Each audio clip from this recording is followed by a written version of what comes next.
Bismillahirrahmanirrahim. Assalamualaikum warahmatullahi wabarakatuh. Waalaikumsalam warahmatullahi wabarakatuh. Alhamdulillahirabbil alamin. Assalatu wassalamu ala asrofil anbiya'i wal mursalin wa ala alihi wa ashabihi wa sallam. Amma ba'du. Pertama-tama marilah kita panjatkan puja dan puji syukur kehadirat Allah Subhanahu wa taala yang telah memberikan kepada kita kesempatan sehingga kita dapat dikumpulkan di tempat yang kita cintai ini. Salawat serta salam tak pula kita kirimkan buat junjungan Nabi besar kita, Nabi Muhammad sallallahu alaihi wasallam, yang telah membawakan kita dari zaman jahiliyah menuju zaman Islamiyah seperti yang mana kita rasakan pada saat ini. Pada kesempatan kali ini kita akan memasuki acara kita tentang pembebasan budaya positif yang dilakukan oleh protokol yang saya bacakan. Susunan acara pembebasan budaya positif. 1. Pembukaan oleh protokol yang sedang berlangsung. Sebelum kita memasuki bicara inti, marilah kita mengucapkan basmalah. Bismillahirrahmanirrahim. Acara selanjutnya menyanyikan lagu wajib Indonesia Raya. Kepada hadirin kami silakan berdiri.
Assalamualaikum warahmatullahi wabarakatuh. Waalaikumsalam warahmatullahi wabarakatuh. Yang saya hormati para guru SD 140 yang berkesempatan hadir pada hari ini.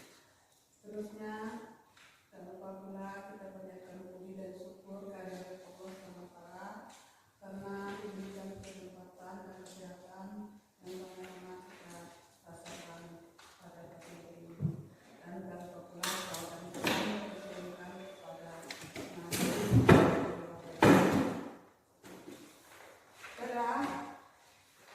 Untuk dalam acara pengemasan budaya positif lingkungan sekolah, saya berterima kasih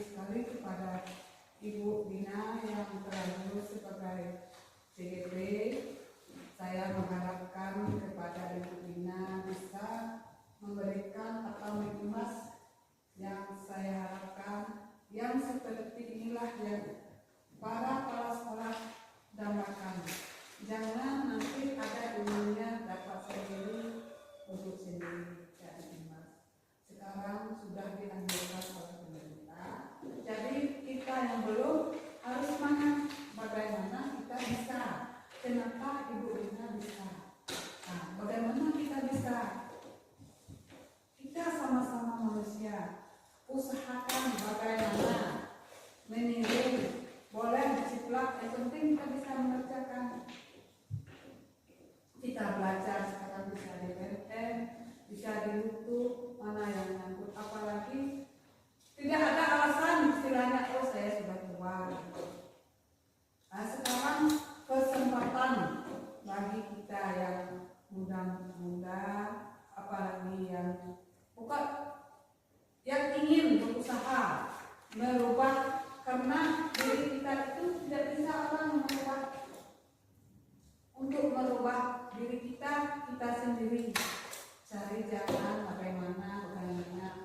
Alhamdulillah ada orang yang mau mengerjakan kita. Waktu meledak ada bagaimana? Orang itu hari itu.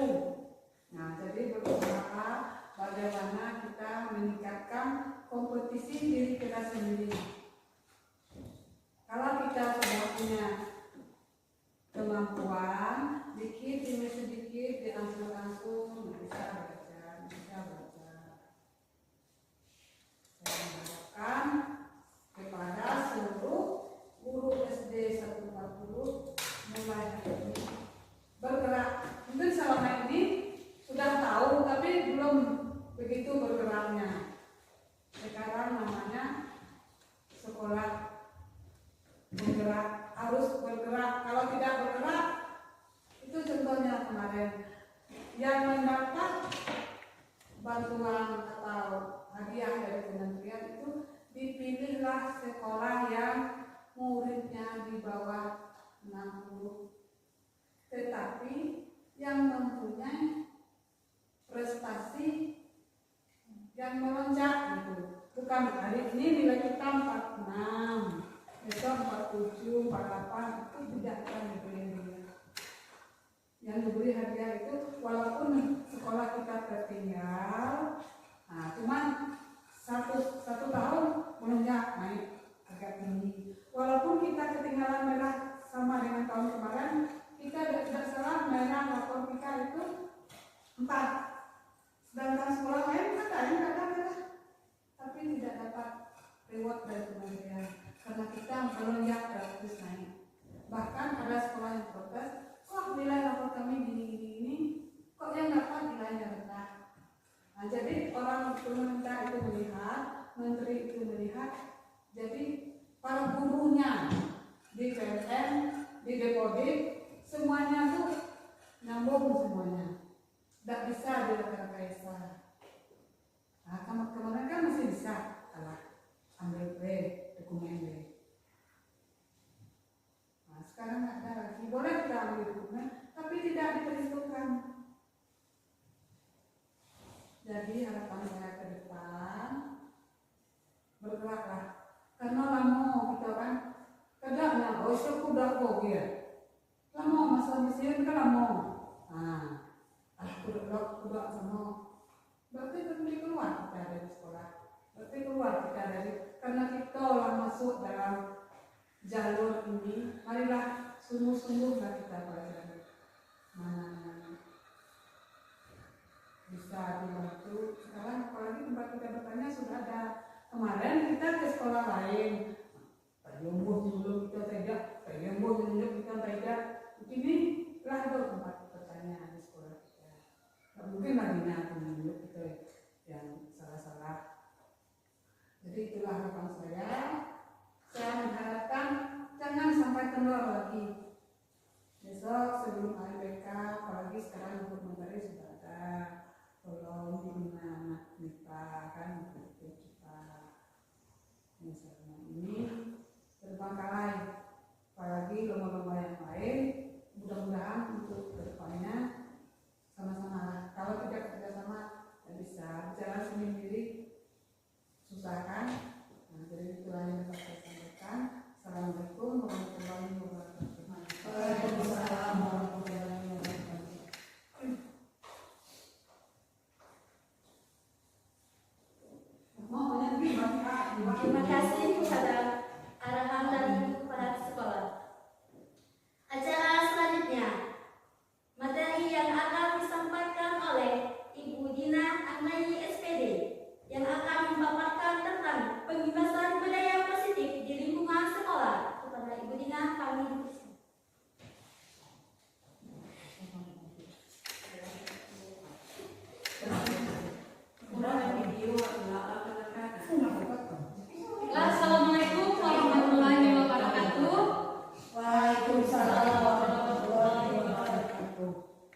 kasih pada Ibu Kepala Sekolah yang telah mendukung penuh dari awal saya mengikuti JKP hingga pada pendidikan hari ini. Selanjutnya, saya juga mengucapkan terima kasih kepada seluruh rekan-rekan teman sejawat juga yang telah memberikan umpan balik dan motivasi yang terbaik untuk saya. Nah, di sini saya akan melakukan penyumasan, di mana penyumasan ini materinya yang telah saya pelajari selama pendidikan di guru penggerak ini dari modul 1.1, 1.2, 1.3, dan 1.4. Nah, pada modul 1.4 ini itu yang bertema budaya positif. Nah, pada kali ini budaya positif ini yang harus saya terapkan di lingkungan sekolah. Jadi harapannya budaya positif yang saya dapat, yang telah saya pelajari di CDP ini dapat saya ikhlaskan dan saya terapkan di sekolah di mana saya bekerja dan mengabdi. Seperti itu. Dengan harapan semoga apapun materi ini nanti saya di depan bukan sebagai menggurui ibu-ibu di belakang. Saya tahu ibu-ibu mungkin lebih memiliki kompetensi yang jauh lebih dari saya. Jadi di sini karena saya sudah masuk ke JKP ini, saya akan berbagi tentang bagaimana penerapan budaya positif di sini. Jadi saya mohon nanti apabila ada penyampaian yang kurang jelas, yang kurang tepat, yang menurut Bapak Ibu lebih benar, silakan nanti kita melakukan kolaborasi di sini. Jadi di sini bukan untuk seutuh-utuhnya dan sebenarnya mengajari, tetapi di sini kita saling sharing dan bertukar pikiran harapannya. Nah, di sini saya masuk ke penyumasan budaya positif di lingkungan sekolah. Nah, di sini budaya positif. Nah, seperti budaya itu kan yang seperti kita tahu adalah kebiasaan-kebiasaan kita ya, kalau budaya. Kalau budaya positif ini merupakan nilai-nilai keyakinan dan kebiasaan di sekolah yang berpihak pada murid agar murid dapat berkembang menjadi pribadi yang kritis, penuh hormat dan bertanggung jawab. Budaya positif. Apa budaya yang sering kita laksanakan? Nah, seperti sekarang karena kita sudah memasuki kumernya sudah kata belum merdeka, berarti kita sudah mengarah dan menerapkan budaya kita tentang profil pelajar Pancasila. Nah, di sini profil pelajar Pancasila, bagaimana cara kita menerapkan budaya kita, kebiasaan kita mengikuti profil pelajar Pancasila. Di sini ada mandiri, bagaimana cara kita menerapkan kepada siswa kita nilai mandiri, sehingga mereka tanpa ada seorang guru di kelas dia tetap bisa belajar sesuai dengan harapan yang kita harapkan. Jadi siswa itu kita tuntun, kita lagi bukan menunjukkan, tetapi kita menuntun sehingga kita dapat mampu menerapkan rasa kesadaran diri mereka, sehingga siswa itu tidak merasa takut kepada kita sebagai guru. Kalau siswa itu merasa takut kepada kita sebagai guru, dia akan mampu mengikuti perintah kita apabila kita ada di depan mereka dan kita selalu mengawasi mereka. Nah, sekarang budaya positif ini bagaimana cara kita menerapkan nilai-nilai moral itu pendidikannya? Bagaimana cara kita menerapkan kesadaran diri siswa kita sehingga siswa kita itu dapat konsisten menerapkan di dalam dirinya sendiri tanpa butuh bantuan dari orang lain. Di sini juga ada tentang gotong royong yang sering kita laksanakan di sekolah, saling bantu membantu, itu sudah termasuk dari profil pelajar Pancasila tentang gotong royong. Sudah itu ada kreatif kita sudah mengembangkan misalnya di pelajaran SBDP.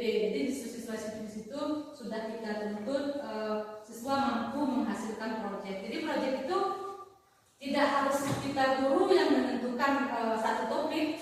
Misalnya di situ kan seni budaya, misalnya di situ mereka dapat kreatif dalam membuat sebuah produk. Jadi produk apapun yang dihasilkan oleh siswa kita, itulah yang kita nilai. Jadi kita sebagai guru tidak bisa lagi harus memberi satu contoh, satu penerapan, harus setiap siswa itu mampu melaksanakannya. Karena sekarang pembelajaran sekarang sudah berpihak pada murid, kita sudah melihat latar belakang dari siswa, kita sudah mengembangkan minat-minat yang dimiliki oleh siswa. Misalnya di SBDP kita menyuruh siswa membuat gambar, tetapi di konsepnya membuat sebuah gambar, berarti yang diharapkan adalah gambar.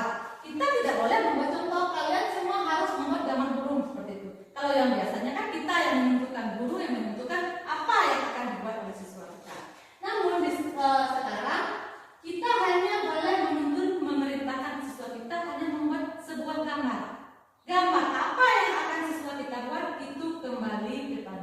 siswa kita sendiri. Nah, di situ kita dapat melihat bagaimana siswa kita itu mengembangkan minat yang ada di dalam dirinya. Apa potensi yang ada di dalam dirinya? Sedangkan kita guru, kalau seandainya kita melaksanakan membuat sebuah contoh gambar pohon seperti itu, jangan-jangan siswa yang lain lebih dari itu dia punya bakat minatnya. Tetapi karena kita seorang guru sudah menuntun memberikan contoh gambar pohon, dia hanya membuat gambar pohon sesuai apa harapan kita. Jadi siswa kita itu tidak dapat mengembangkan minat yang ada di dalam dirinya. Siswa itu tidak dapat mengonsepkan ide-ide apa yang dia miliki. Mungkin di situ karena dalam mengambar, siswa itu dapat menonjolkan kreativitasnya di dalam perapiannya. Mungkin siswa yang ini dia tidak suka gambar pohon, dia akan membuat gambar pesawat seperti itu. Jadi tidak apa-apa, hasil dan proyek dari siswa kita nanti itu berbeda karena sesuai dengan kebutuhan dari murid-murid kita. Mungkin itu untuk budaya positif. Jadi budaya positif ini hal-hal baik yang biasanya kita lakukan di sekolah, itulah yang akan kita terapkan terus-menerus sehingga tertanam di dalam kemandirian di dalam murid siswa kita itu menerapkan budaya positif tanpa ada paksaan. Jadi memang menerapkan sesuai dengan apa yang ada di dalam diri mereka. Jadi kita tidak lagi merasa, jadi siswa itu tidak lagi merasa tertekan oleh kita tentang apapun perintah instruksi yang kita berikan, karena mereka sudah memiliki kebebasan tersendiri. Seperti itu untuk budaya positif. Nah, di sini poin-poin budaya positif. Di sini ada 6 poin, yaitu yang pertama disiplin positif, hukuman dan penghargaan, keyakinan kelas, kebutuhan dasar manusia, 5 posisi kontrol guru, yang ketiga segitiga restitusi dan bagaimana cara kita menindaklanjuti dari apa yang telah dilakukan oleh kesalahan dari siswa kita.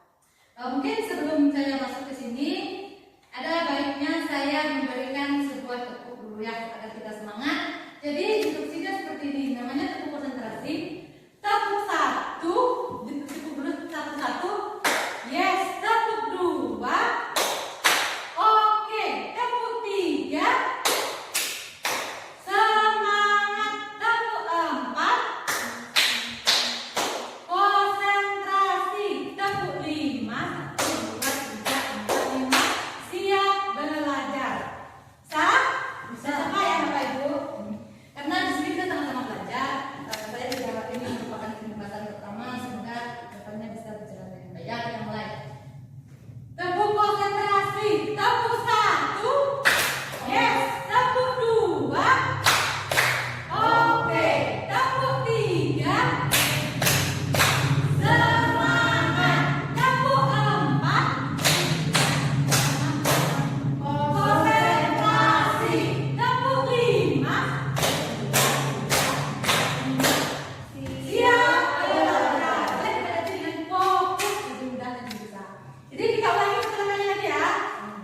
Tepuk konsentrasi. Tepuk 1, yes. Tepuk 2, oke. Tepuk 3, semangat. Tepuk 4, konsentrasi. Tepuk 5, fokus. Oke, tepuk tangan untuk kita semua.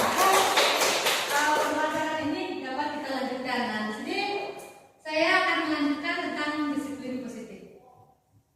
Nah, di sini disiplin positif adalah sebuah bentuk penerapan budaya positif dengan disiplin tanpa kekerasan yang berupa mengkomunikasikan perilaku yang efektif antara orang tua dan anak, juga mengajarkan anak untuk memahami konsekuensi dan perilaku mereka, dan mengajarkan anak bertanggung jawab dan rasa hormat ketika berinteraksi dengan lingkungannya.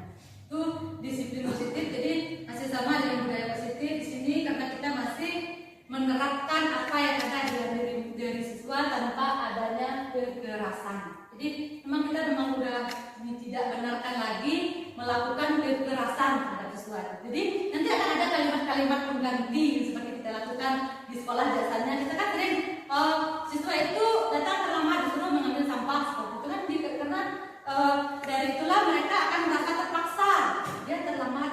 Apa hubungannya antara terlambat dan mengambil sampah? Jadi siswa itu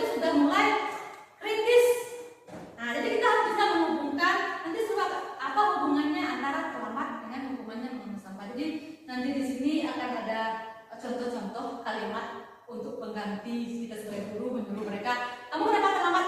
Ambil sampah dulu. Nah, jadi apa kira-kiranya kalimat yang keluar dari kita seorang guru mengganti kata ambil sampah seperti itu. Jadi karena di situ ada kekerasan, ada bullying, itu yang harus kita hindarkan.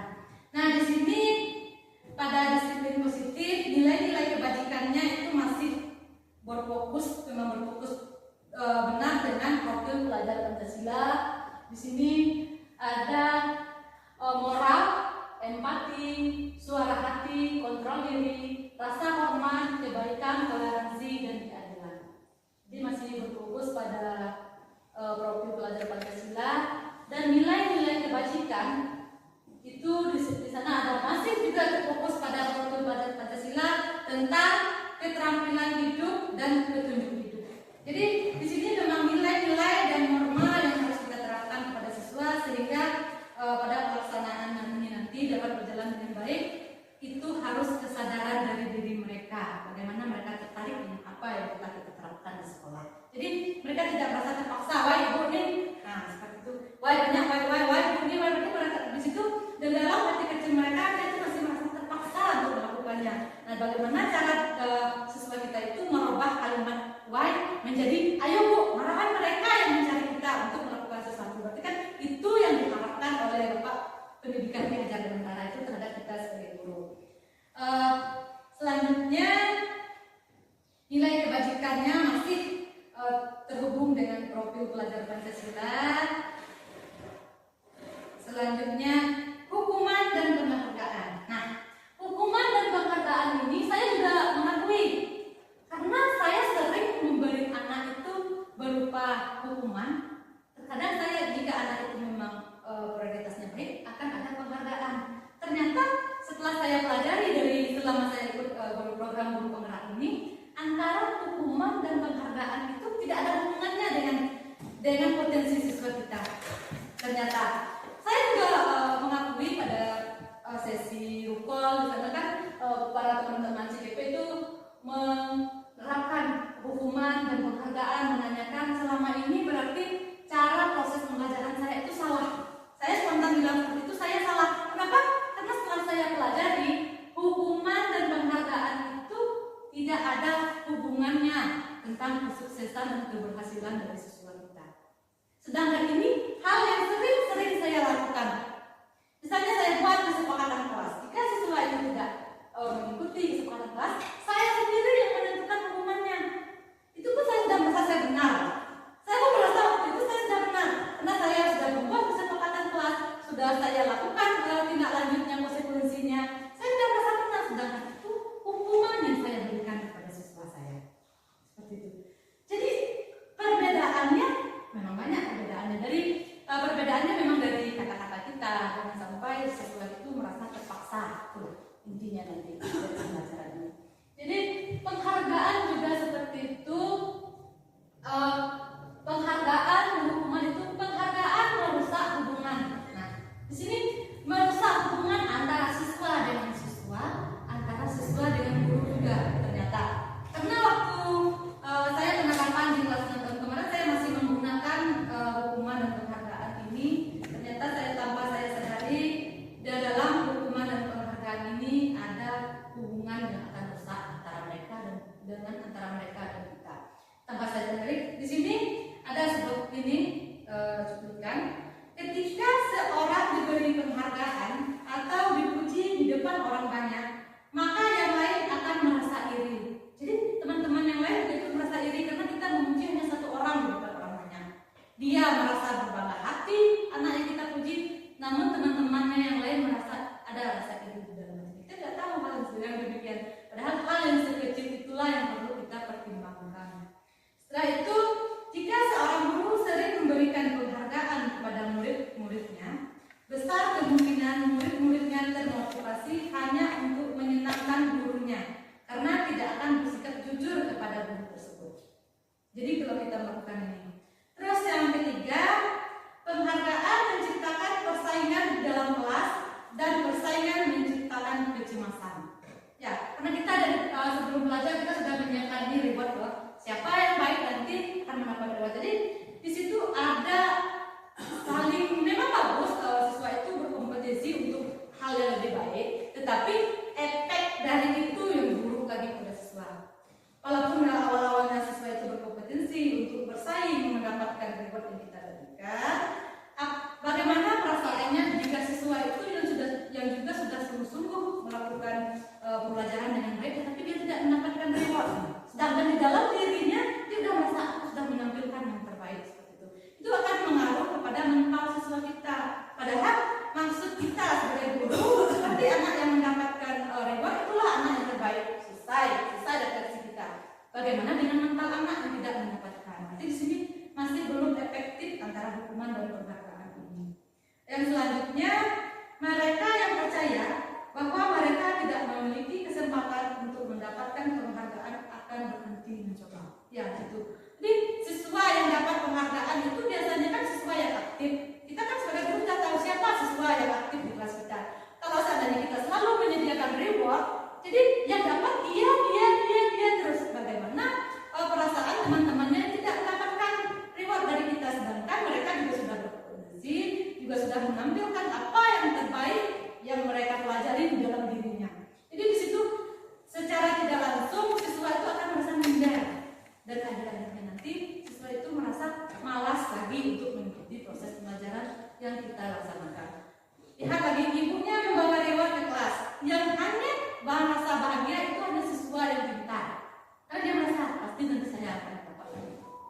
Siswa yang merasa jarang untuk dapat, susah untuk mengikuti proses pembelajaran, mereka akan merasa malas untuk belajar, ibu.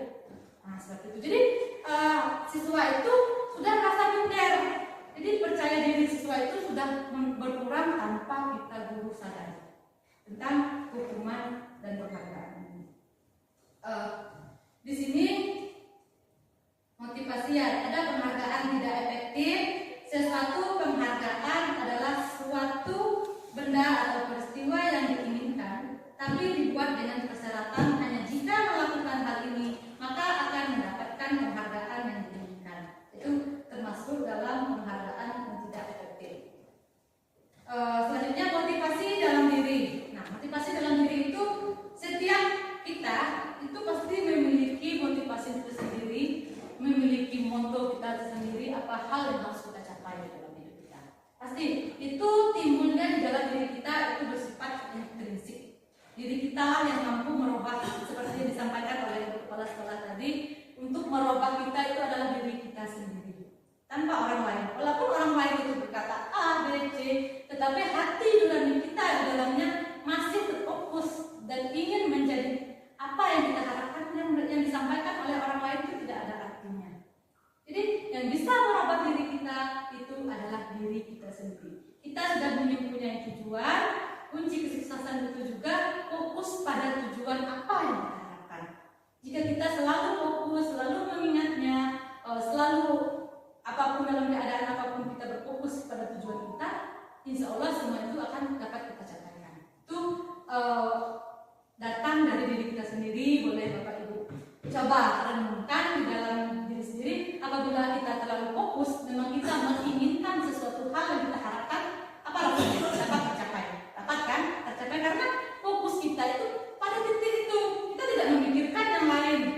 Fokus kita pada satu titik. Jadi dalam keadaan apapun kita tetap berfokus, tetap mengingat fokus kita. Di sini opsi yang pertama, saat seorang anak belajar untuk pertama kali menggabungkan huruf dan kata-kata serta menyadari bahwa ia dapat membaca, timbul pijar di matanya dan sebuah senyum di wajah anak tersebut begitu gembira bahwa ia telah mempelajari dan menguasai sesuatu keterampilan baru.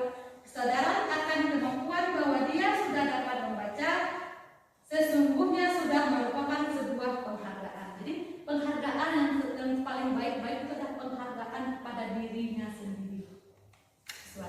Jadi kita belajar ke depan tanpa memberikan hukuman, tanpa memberikan reward, tetapi tujuan pembelajaran yang kita sampaikan sudah dapat sesuai itu terapkan dengan versi dia masing-masing, dengan kemampuan cara berpikir dia masing-masing untuk mencapaikan tujuan kita itu sudah sangat-sangat bagus kita terapkan. Bukan berarti karena yang pintar tadi mendapatkan hadiah, tapi mereka di dalam diri siswa itu sendiri dia sudah bisa berubah seperti itu. Oh, berarti begini caranya ya, dari awalnya mereka tidak bisa menggabungkan huruf, dari rumah dia tidak bisa begitu, sesampai di sekolah menggunakan materi yang disampaikan oleh guru media. Jadi siswa itu bisa berpikir sendiri, kreatif sendiri. Oh begini caranya. Jadi dia timbul di dalam dirinya sendiri, sehingga dia merasa termotivasi dan itu sudah merupakan penghargaan yang sangat luar biasa yang didapatkan oleh siswa.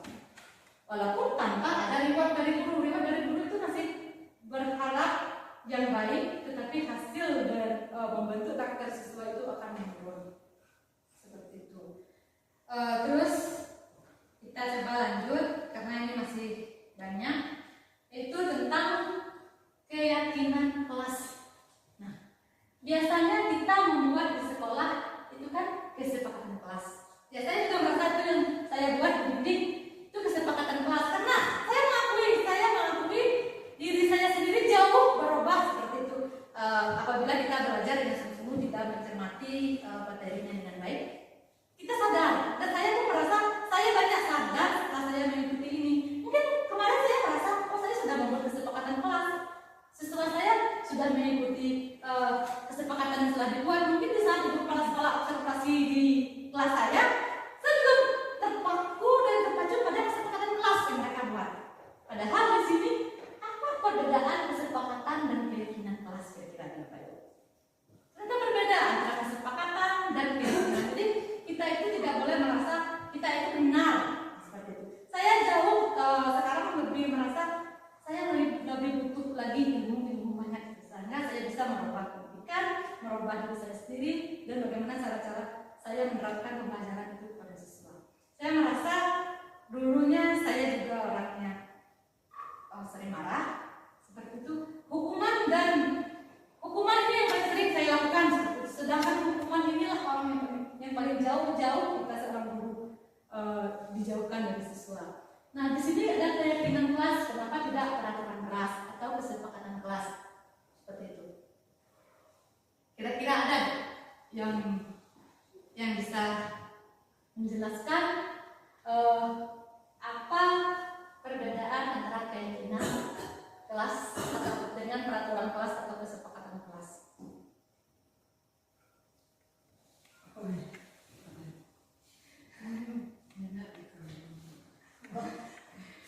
Ya seperti ini Bapak Ibu.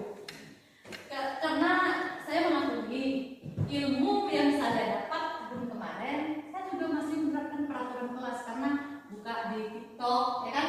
Buka di TikTok, buka di IG, banyak-banyak yang mengupload tentang peraturan kelas. Kita ikut-ikutan buat peraturan kelas seperti saya yang di Tember, juga ikut-ikutan buat peraturan kelas tanpa kita ketahui, kita tahu peraturan itu harus disepakati bersama dan peraturan itu harus ada konsekuensinya.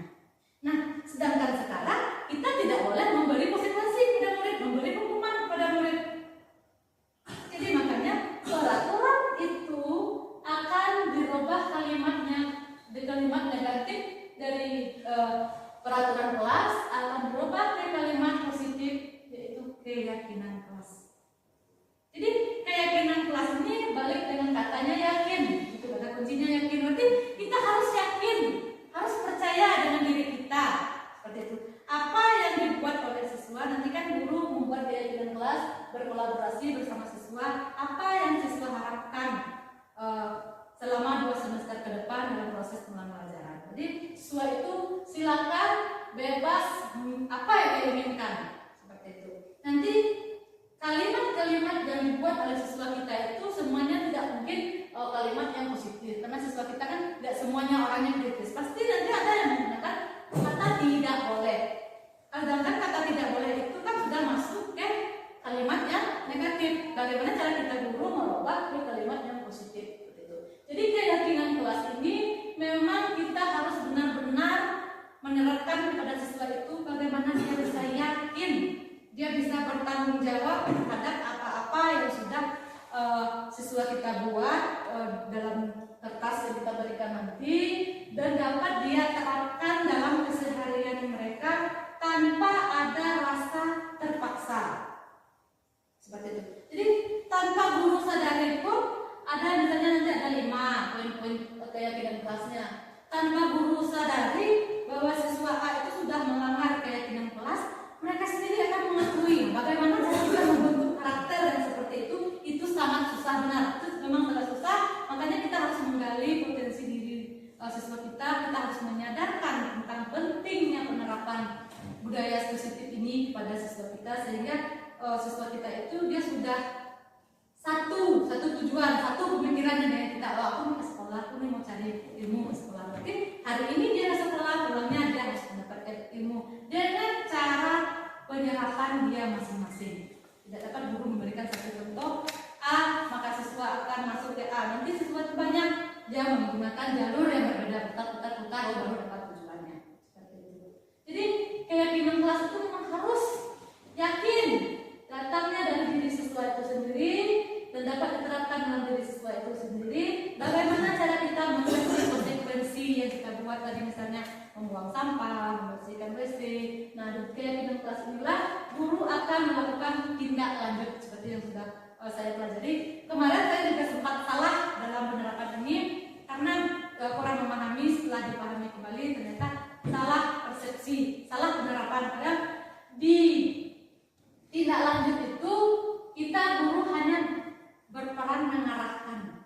Jadi kesimpulan yang saya dapat pendidikan sekarang ini datangnya dari kita, kembalinya kepada kita. Misalnya kita yang membuat masalah, kita sendiri yang akan mencarinya solusi bagaimana kita keluar dari masalah yang kita perbuat. Seperti itu. Kepada siswa pun seperti itu. Bukan lagi kita guru yang menentukan, karena menurut Ki Hajar Dewantara itu bahwa pendidikan itu sudah sesuai dengan kodrat alam dan kodrat zaman. Jadi anak itu sudah memiliki potensi yang ada dalam dirinya, dan tugas kita sebagai guru memperjelas apa potensi yang ada dalam peserta didik kita. Itu. Jadi tidak ada lagi kekerasan, dan kita mengharapkan guru kita itu kita mengajar warna merah, mereka akan berkata merah semua seperti itu. Apa yang kita pikir itu yang dia rasa. Kita tidak lagi seperti itu, tetapi sekarang kita sudah menunjukkan bagaimana siswa kita itu mengembangkan potensi yang ada di dalam dirinya. Jadi dia akan terlihat bakat siswa kita, bahkan dengan cara yang seperti ini siswa kita itu akan jauh lebih baik daripada kita yang proses belajar mengajar yang seperti biasa, karena mereka dapat belajar dengan santai tanpa ada paksaan. Jadi pikiran-pikiran positif itu akan timbul, jadi akan terlihatlah di situ ide-ide kreatif yang diciptakan oleh siswa-siswa kita. Di sini ada tentang pembentukan keyakinan sekolah. Nah, di sini selain dari keyakinan kelas, kita juga sebenarnya dituntut untuk membuat keyakinan sekolah. Keyakinan sekolah itu seperti apa? Saya sudah pernah loka 1 kemarin di SMP 13 Luiza, itu mereka sudah menerapkan keyakinan sekolah. Mungkin sengaja kepala sekolahnya memperlihatkan kepada kami peserta CPP bahwa mereka itu sudah mempunyai keyakinan kelas. Jadi pertama kami datang ke sana, siswanya menyambut dengan baik penerapan keyakinan sekolahnya, salaman dengan majelis guru, ada yang tugas parkir mengarahkan kami tamu-tamu undangan untuk mencari tempat parkir, menyarankan alat-alat itu untuk mengingatkan kita lah, tidak ada barang yang tinggal aku ditanyakan seperti itu. Terus kepala sekolahnya akan memperlihatkan lagi bagaimana dia menerapkan budaya positifnya. Dia menyalami semua setelah apa yang telah dilakukan oleh siswanya dan gurunya, siswanya salam dengan kepala sekolahnya. Jadi kami terharu, loh, siswa ini cuma mengarahkan parkir ke kami, kok tiba-tiba lewat di depan kepala sekolahnya salam lagi seperti itu. Oh, rupanya setelah digali, rupanya di sana mereka sudah menerapkan tentang budaya positif, tentang kesepakatan sekolah mereka. Jadi siswa itu rasanya segan, rasanya malu, hormat terhadap guru. Jadi itu yang perlu kita terapkan juga. Jadi jangan kepala sekolah lah tertumbuk dengan siswa punya oke. Nah seperti itu. Mereka pun jangankan untuk mengganggu kepala sekolah seperti itu. Lewat di depan dia tidak berani. Ya saya tidak percaya. Guru kepala sekolahnya mengarahkan, dia langsung cepat gerakannya. Jadi ada dia merasa hormat pada kepala sekolahnya.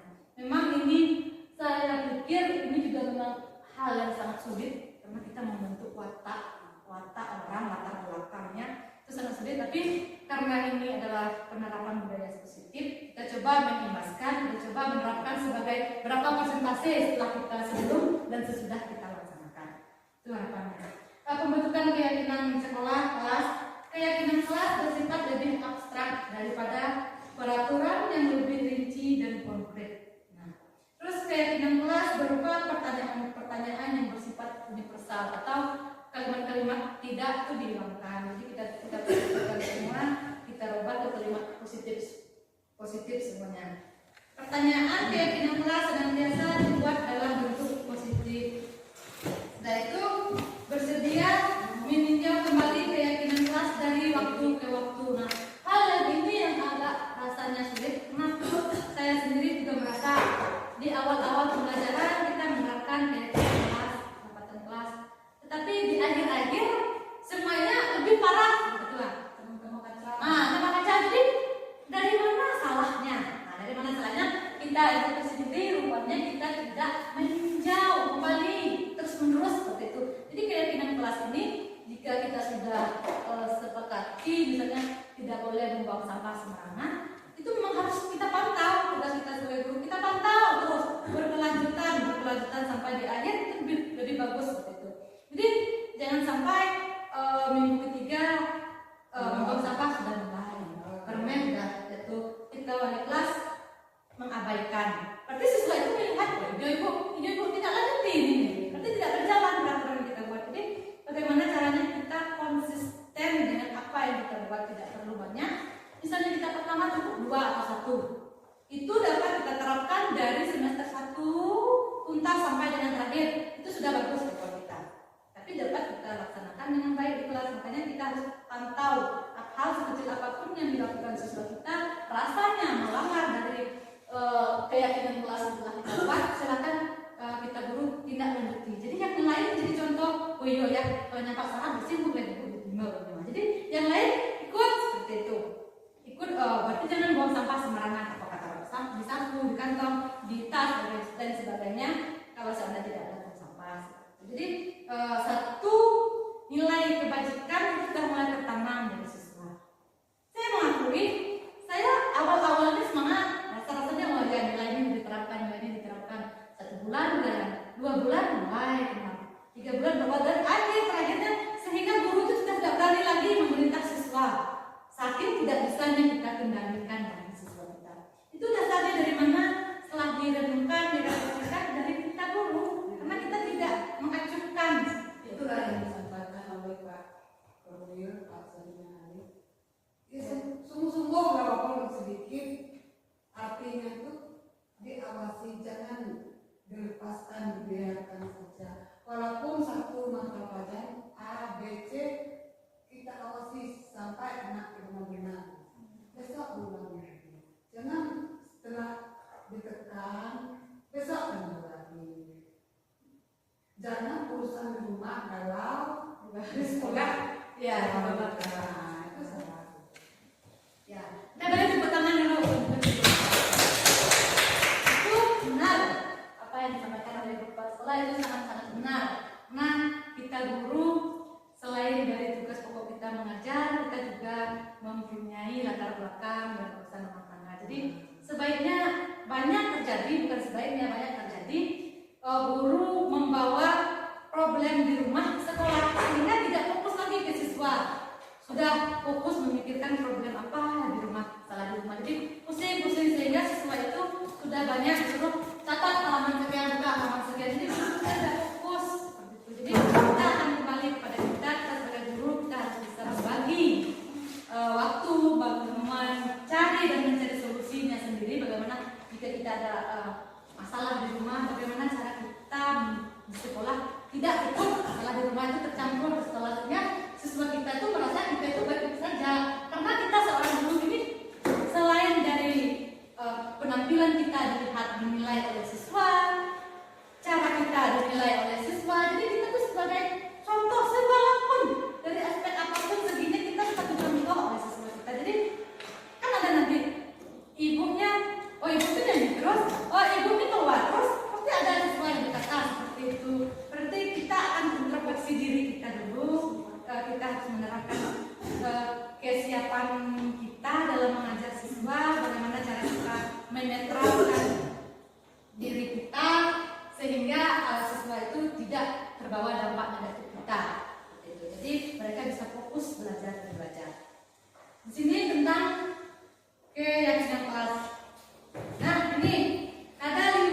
kebutuhan dasar manusia.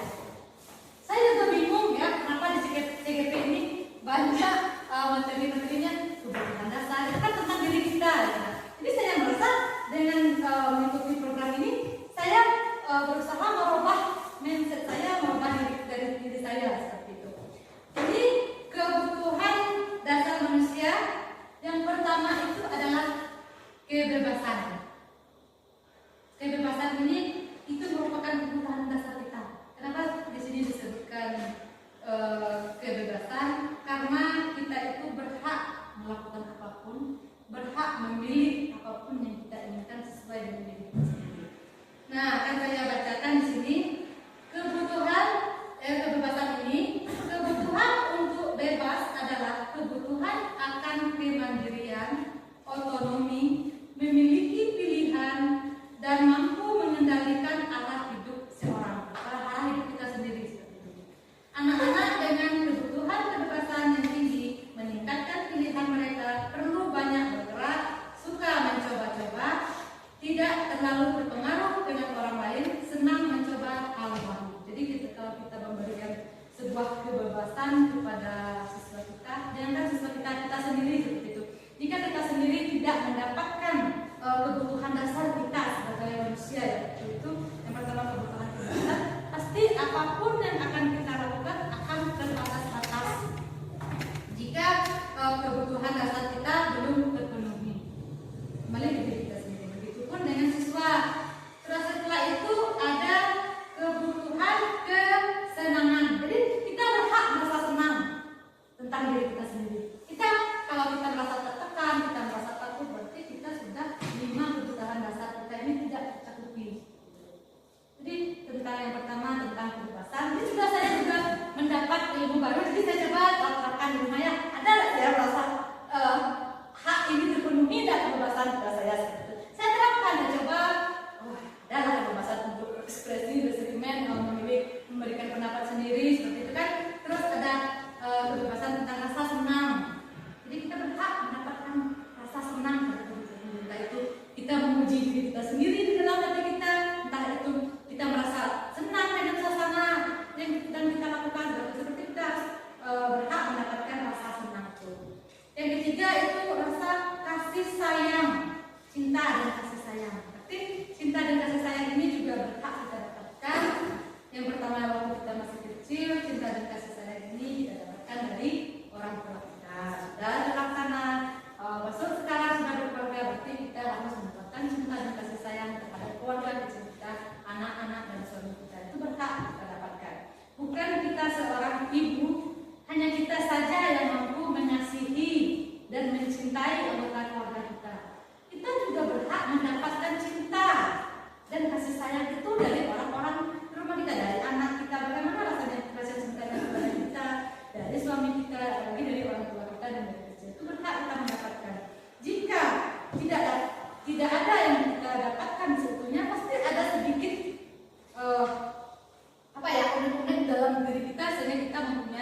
tekankan penting kita minta tentang yang tadi yang ketiga tentang cinta dan kasih sayang. Penting. Kalau kita diberikan kebebasan yang empat ini tanpa ada cinta dan kasih sayang, kita mandiri, kita bebas, kita senang, tapi tidak ada cinta dan kasih sayang kepada kita, itu akan membuat kita di alam ini kita tidak perlu kita merasa sayang kepada anak didik kita. Jadi 5 dasar ini harus kita tanamkan di dalam diri, dan inilah 5 dasar ini yang kita berikan kepada peserta didik kita. Seperti itu, karena kebutuhan dasar manusia itu sama, kebebasan, kesenangan, cinta dan kasih sayang, permasalahan dan kebutuhan bertahan hidupnya. Terus 5 posisi kontrol seorang guru. Nah, 5 posisi kontrol seorang guru. Yang pertama, guru itu sebagai penghukum, guru itu sebagai teman, guru itu sebagai pembuat merasa bersalah, guru itu sebagai pemantau, dan guru itu sebagai manajer. Di sini dari kelima ini, hukuman berarti menghukum, teman berarti kita mengajak berteman bersahabat, pembuat merasa bersalah berarti kita sering membuat dia merasa salah, berarti ragu-ragu pada siswa kita. Pemantau, kita selalu memantau aktivitas kita, dan terakhir itu manajer, top manajer, kita pembimbing siswa kita. Di sini di dalam 5 posisi kontrol. Nah, posisi kontrol itu, pada konsep posisi kontrol ini yang menurut saya paling efektif dan efisien adalah manajer. Nah, itu menurut saya, karena di sini ini keyakinan, ini rangkuman yang saya buat, dan ini tugas saya juga yang saya berikan.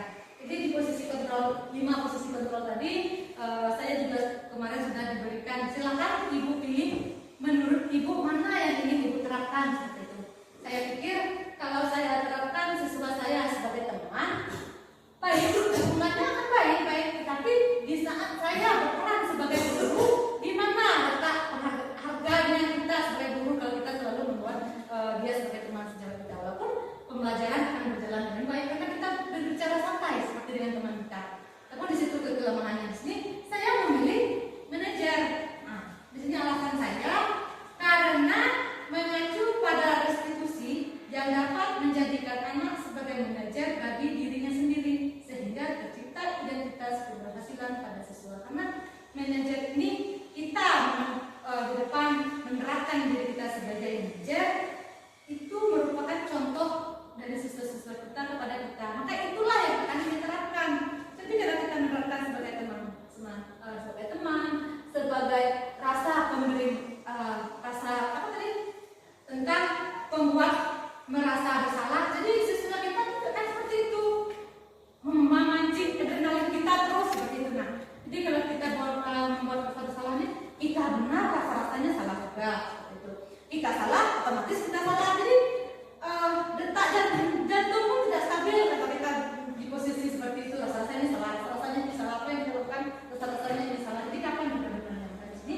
Saya lebih memilih manajer karena di situ dari manajer ini siswa itu akan tercipta identitas keberhasilannya. Guru membuat kesepakatan bersama anak dan membuat anak bertanggung jawab perilakunya dan mengayomi anak agar dapat menemukan solusi atas permasalahan tersebut. Sebagai manajer. Terus di sini ada segitiga restitusi. Guru yang berperan sebagai manajer menggunakan segitiga restitusi dalam menyelesaikan masalah melalui 3 tahapan, yaitu menstabilkan identitas siswa kita apabila siswa kita. Ini segitiga restitusi ini merupakan tindakan kita dari keyakinan kelas yang sudah dilanggar oleh siswa kita, bagaimana cara kita menyikapi, bagaimana cara kita mengganti tadi dari konsekuensi, maka perlu kita lakukan segitiga restitusi ini. Yang pertama yaitu menstabilkan identitasnya. Betul?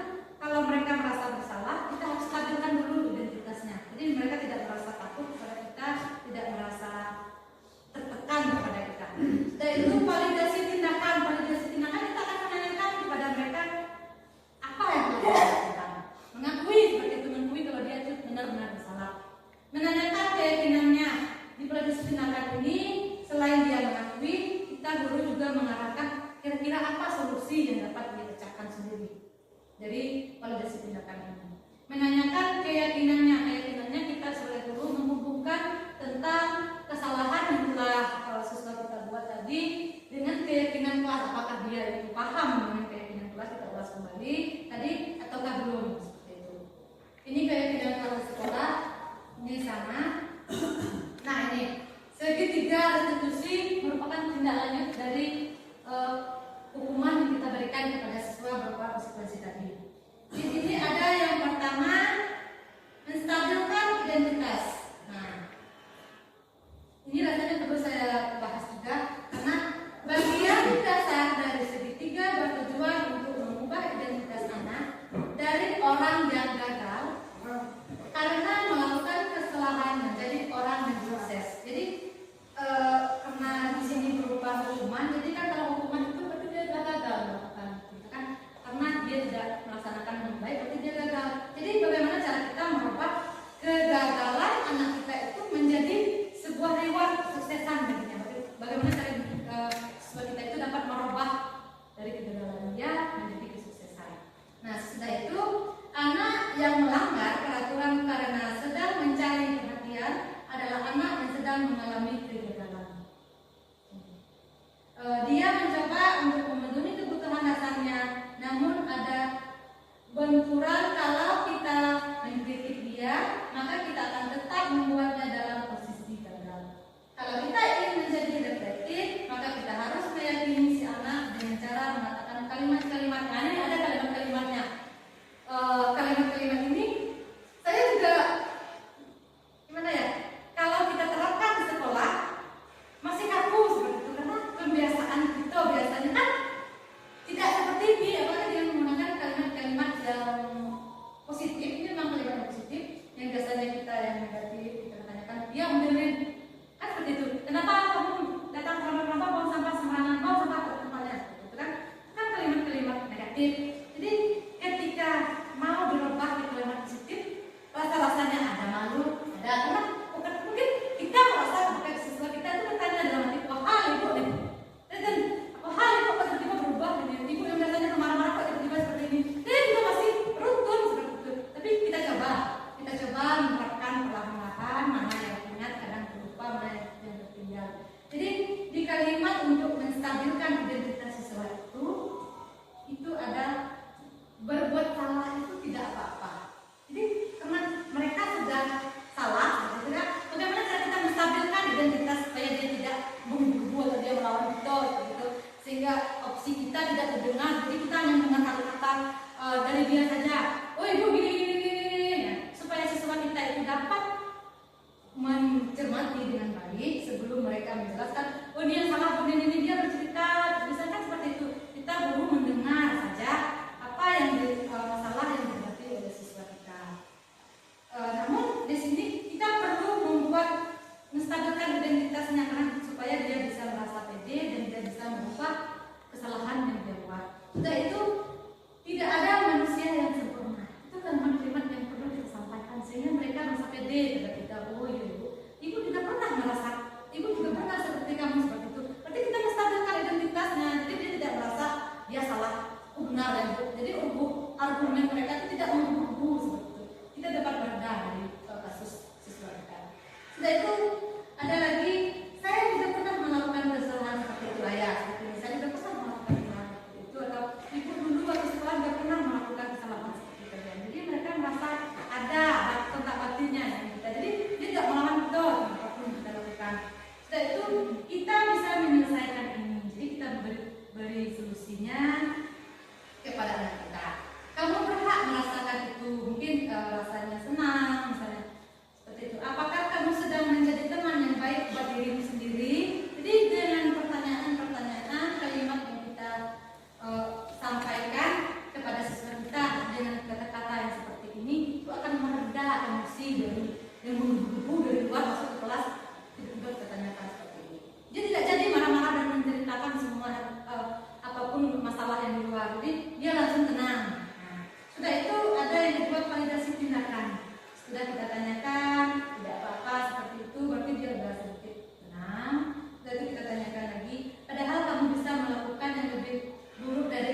keyakinan kelas untuk kelas rendah. Terima kasih. Tepuk tangan untuk tadi Ibu karena Ibu baru di sini ya dan dapat kelas rendah. Jadi apa saja keyakinan kelasnya yang bisa diterapkan. Di sini kita ke keyakinan kelas. Keyakinan kelas itu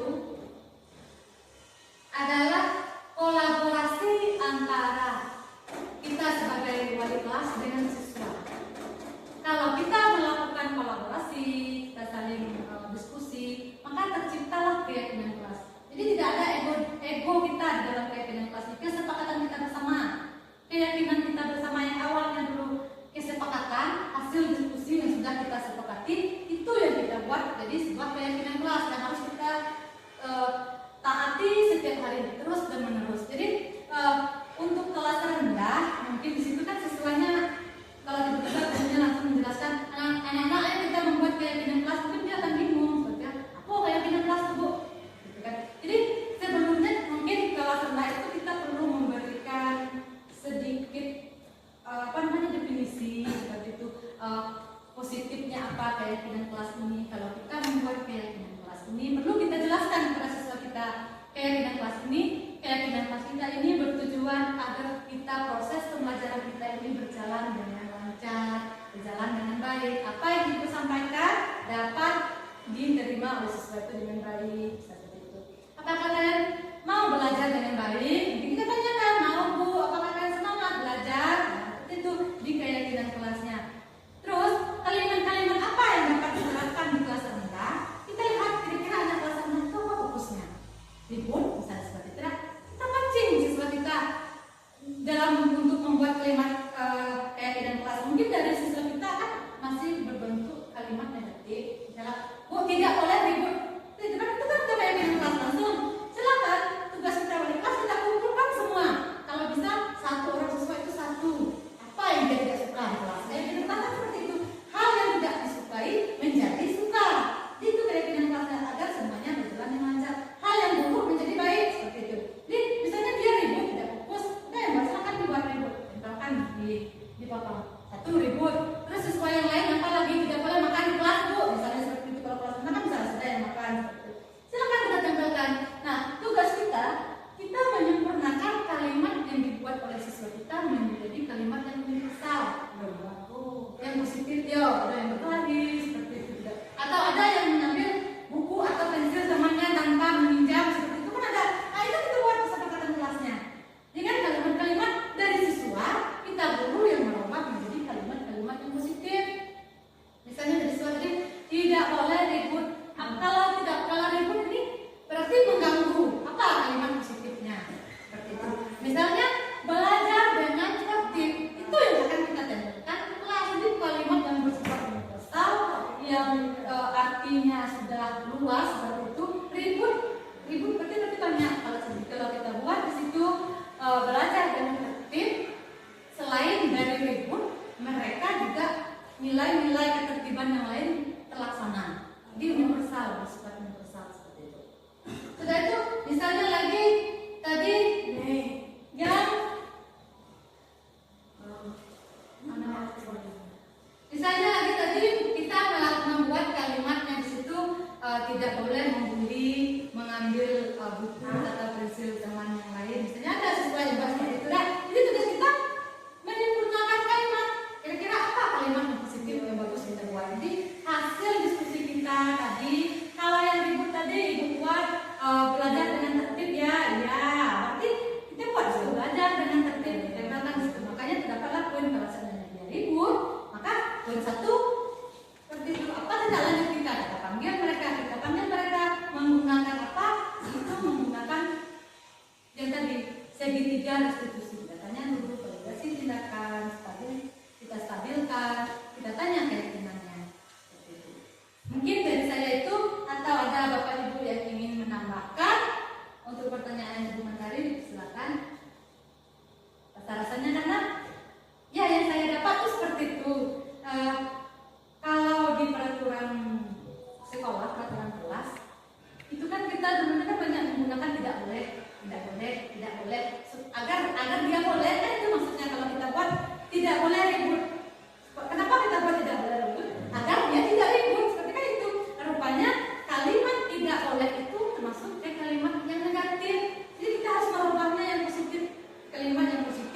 yang maknanya yang luas, universal, yang luas maknanya. Kalau misalnya kita rubah dari ribut menjadi disiplin, otomatis yang lain ikut disiplin. Jangankan ribut, baju udah masuk ke disiplinan. Seperti itu. Pakaiannya, sepatunya, jadi satu kalimat positif sudah maknanya itu banyak. Jadi tidak bukan hanya satu. Kalau tidak boleh ribut saja satu. Jadi kita rubah ke universal dengan maknanya banyak. Kalau banyak peraturan yang kita buat, berarti sempurna kelas kita itu dapat diterapkan dengan baik. Itu bisa diterapkan. Mungkin ada lagi, jam kita masih sepertinya belum sama. Ada lagi yang ingin ditanyakan? Nah, Terima kasih atas waktunya. Tadi kita Ibu Menteri menanyakan tentang kesepakatan kelas dan keyakinan kelas yang bisa diterapkan di kelas bawah. Kebetulan saya juga mengajar kelas bawah, kelas 1. Tadi Ibu Narasumber memaparkan tentang ada peraturan kelas, kesepakatan kelas, dan keyakinan kelas. Kalau peraturan kelas seperti tidak boleh kan, itu mungkin saya kategorikan kepada peraturan kelas. Terus yang masih abu-abu saya di sini, saya juga baru belajar di sini, mendapatkan ilmunya di sini dari Ibu Narasumber bahwa ada juga yang disebutkan dengan keyakinan kelas. Sebelum ini yang kami terapkan di kelas itu adalah kesepakatan kelas. Nah, kesepakatan dan keyakinan ini kalau saya lihat ini beda-beda tipis, ada sedikit lah gitu. Jadi saya ingin meyakinkan diri saya juga bahwa apa yang saya buat kesepakatan jangan sampai nanti menjadi keyakinan, sebaliknya keyakinan menjadi kesepakatan. oke, tepuk tangan untuk Ibu Menteri. Di sini saya akan mencoba menjawab. Tadi kan tentang keyakinan, kesepakatan, dan peraturan. Ya, dia beda-beda tipis, memang ya beda-beda tipis. Cuma di dalam penerapannya yang pertama itu adalah peraturan. Peraturan itu jelas kalimat utama di situ mengatur. Jadi siapa yang mengatur? Terus guru yang mengatur siswanya.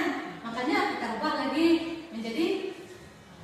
menjadi kesepakatan kelas. Kesepakatan kelas ini apa? Sudah kita lakukan diskusi dengan siswa kita, sudah kita berkolaborasi kelas kita ini bagusnya seperti apa. Itu kan udah kita sepakati intinya. Oh, kita sepakati kelas kita ini yang pertama sebelum belajar membaca doa dulu. Nah, itu sepakatan kita. Terus sekarang udah berubah lagi ke keyakinan. Jadi kita mengambil lagi kalimat ini itu yakin. Nah, yakin ini kalimat-kalimat yang terdapat kalimat negatif dari peraturan tidak boleh tadi. Terus kalimat-kalimat berupa kesepakatan, karena siswa kita sudah terbiasa peraturan kesepakatan, mesti kalimat yang akan disampaikan oleh siswa kita itu berarti kalimat berupa kalimat negatif lagi. Karena dia sudah terbiasa, pasti dia akan mengatakan tidak. Saya yakin dan percaya, saya juga mencoba menerapkan di kelas ini, kelas 6. Sebelum saya menjelaskan kalimat positif dan negatif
sampah, berarti buanglah sampah pada tempatnya.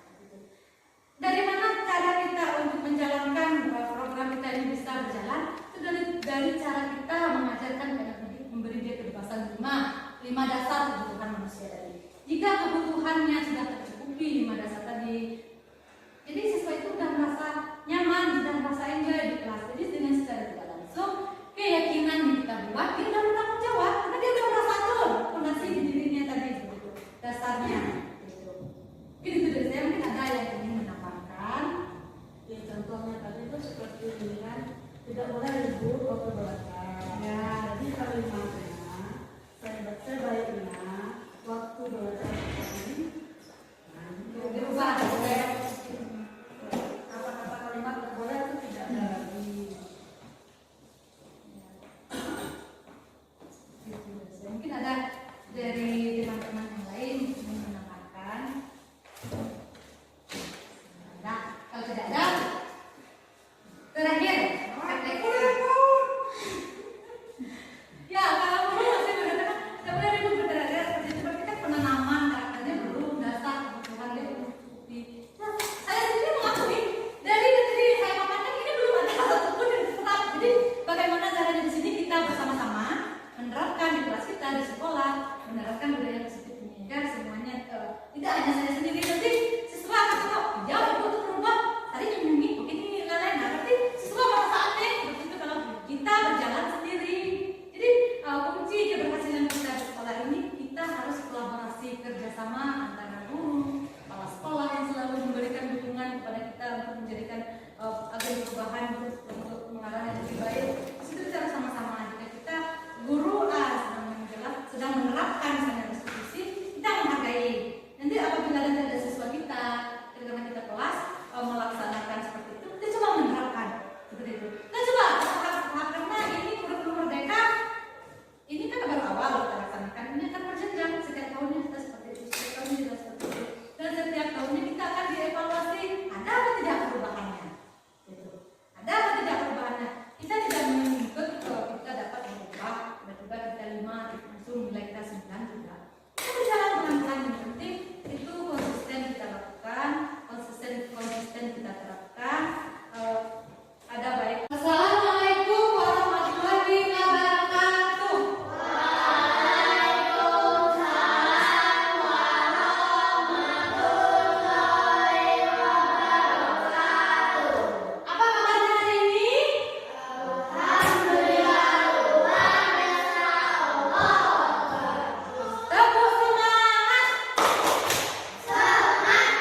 5 orang.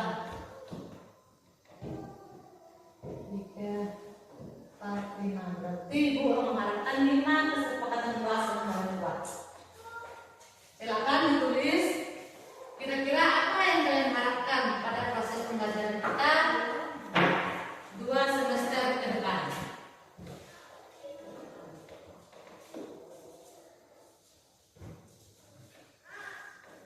Ada yang sudah?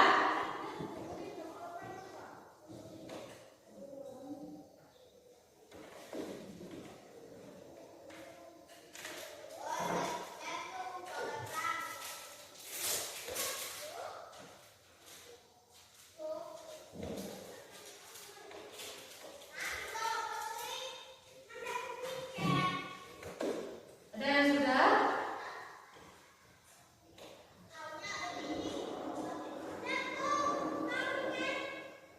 Sudah? Sudah, silakan tempelkan di depan. Sekali lagi.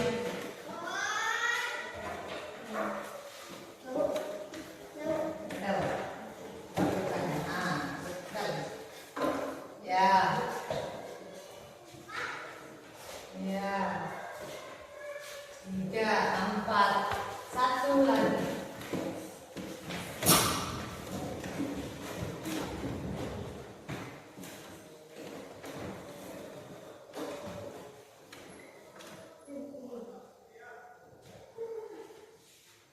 Satu lagi. Ya. Oh ya, kasih. Besok kita akan pindah ke pelajaran kita enggak punya seperti ini ya. Buat dulu. Nah. Silakan tulis. Nanti kita diskusikan bersama. Jadi di sini ada kita yang namanya kolaborasi, saling berbagi pendapat. Bagaimana baiknya, apa solusinya? Apa yang kita buat?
kita masuk sekolah, dan besok kita akan membahas tentang daftar tiket, roster pembelajaran, dan lain-lainnya, dan juga kita akan menjadi kelas kita.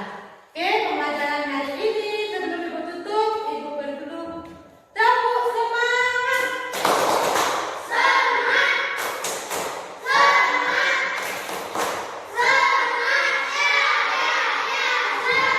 Oke, tutup dengan assalamualaikum warahmatullahi wabarakatuh.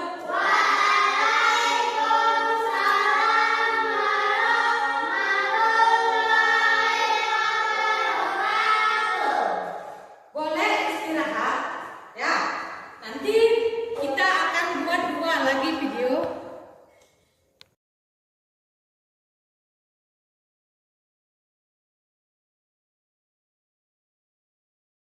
Assalamualaikum warahmatullahi wabarakatuh. Perkenalkan, nama saya Perlini Putih Nur Fitria. Saya merupakan guru kelas 5 di SD 140 Pertigaan Berhilir.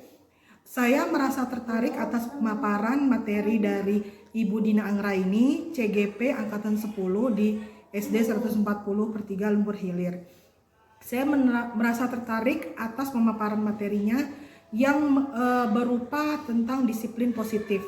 Dan saya merasa kedepannya di kelas saya akan saya terapkan mengenai disiplin positif ini. Yang pertama mengenai keyakinan kelas tadi, sehingga kedepannya di kelas saya bisa tercipta disiplin positif berupa kedepannya anak-anak bisa lebih tertib, lebih merasa dia terpacu untuk melakukan disiplin positif di kelas. Wassalamualaikum warahmatullahi wabarakatuh.